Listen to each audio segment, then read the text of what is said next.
That better be the last of the dark rooms. I do not like running through dark rooms alone. It's terrifying. Like, I'm literally shaking.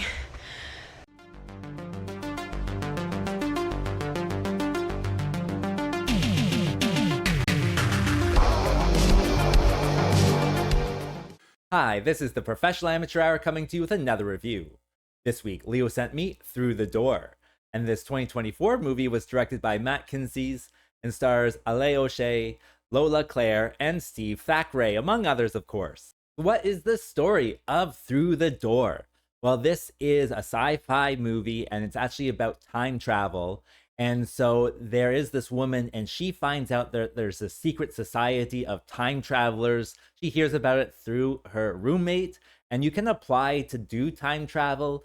And it's not really time travel, I have to say, right out of the bat. It's kind of more reincarnation time travel. Like they're trying to find a time portal that then transfers them back to the day they were born, but without necessarily their memories, but the intuition to make, the right choices.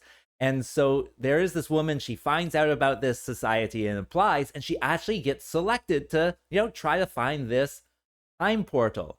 So they tell her a time and place. So she goes there, and it's just this empty warehouse. So she goes in there and she is told to, find the portal. However, if she leaves the building, that's it. She can't go back in, and she's kind of lost her chance. So she's looking for this portal in this empty warehouse. It is very low budget that way. So she's just walking through, a dark room, then an office room, and then a dark room, and then an office hallway, and things like that. And there's also other people looking for the time portal as well inside the warehouse. There also might be some mysterious time wielder who's out to get them. What will happen though? Well, for that, you gotta watch the movie and find out. All right, so let's discuss Through the Door. Well, with this one, it is a sci-fi low-budget film, and it is really low budget.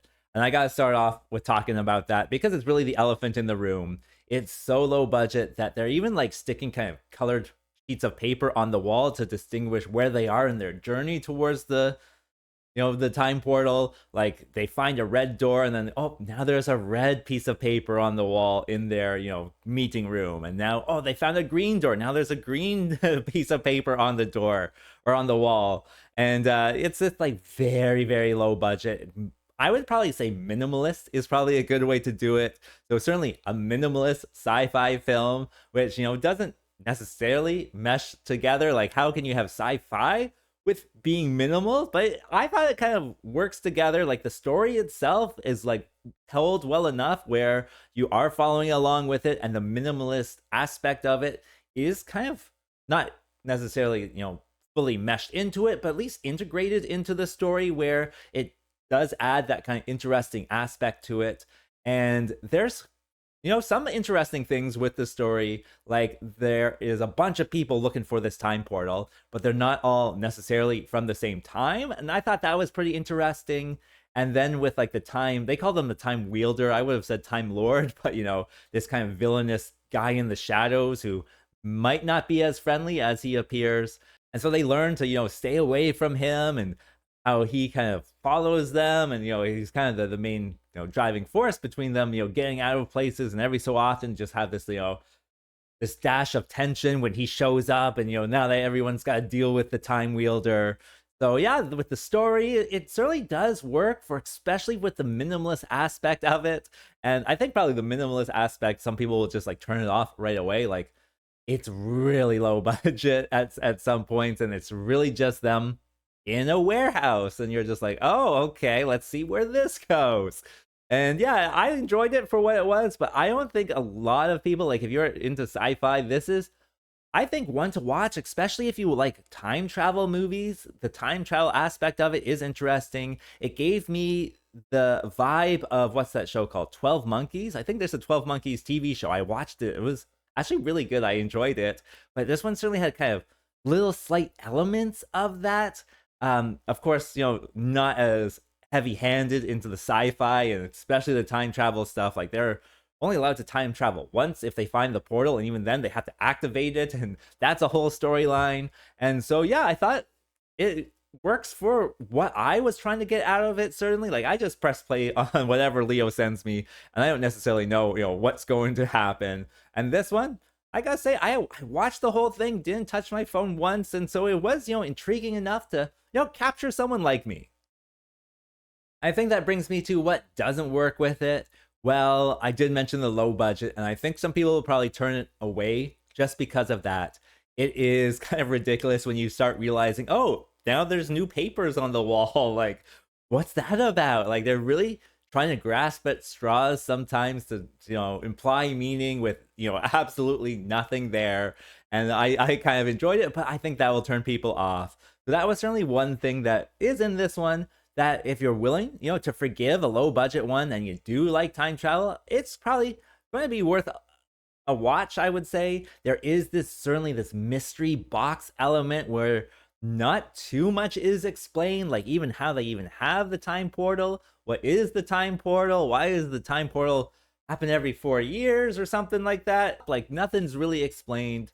I would say that is, part of the appeal that I got out of it. Like, it's all just one big mystery, right? And, certainly mystery boxes can be fun, but you don't get as many answers as you would probably like. I did get the answers that I wanted by the end, but I can see people not being as satisfied as myself. And with this movie, don't think about it too much while you're watching it. Just try to enjoy. It is that mystery box element to it where you're not supposed to know everything, so don't even try. But there are certainly things that, like, it's just kind of silly movie decisions. Like, they don't believe that she's from the year, 2024. And even though she has a cell phone, and it's just like, show them the cell phone. Like, that's going to be clear evidence that you're from 2024. And they don't do that. And it's like, it's just a silly movie decision. And there's a few silly movie decisions, but for the most part, I thought the characters, worked well enough. And with the characters, the acting was just okay.